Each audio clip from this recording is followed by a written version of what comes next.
In the previous tutorial, we learnt list. Now let's do some exercise on list.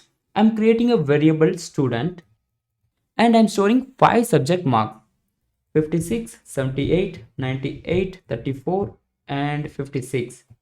After that, I'm creating one more variable pass mark and I'm storing 35.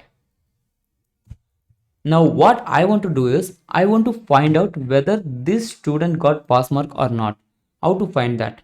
I can take each and every mark and I can compare with pass mark. If it is greater than 35, I will print pass. Otherwise, I will print fail. Let's see how to do that.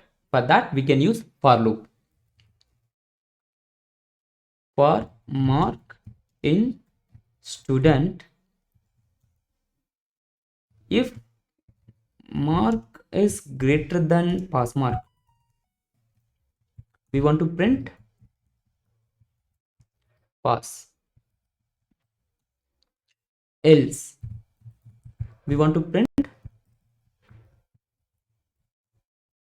fail.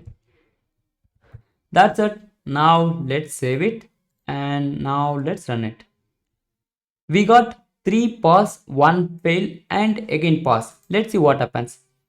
56 is greater than 35, 78 is greater than 35, 98 is greater than 35. That's why we got 3 pass. After that, 34 is not greater than 35. That's why we got 1 fail. Again, 56 is greater than 35. Then finally we got pass. Here, the important thing is we can take each and every element of a list and we can perform some operations on it. That is what I want to tell you through this video. Alright, see you then.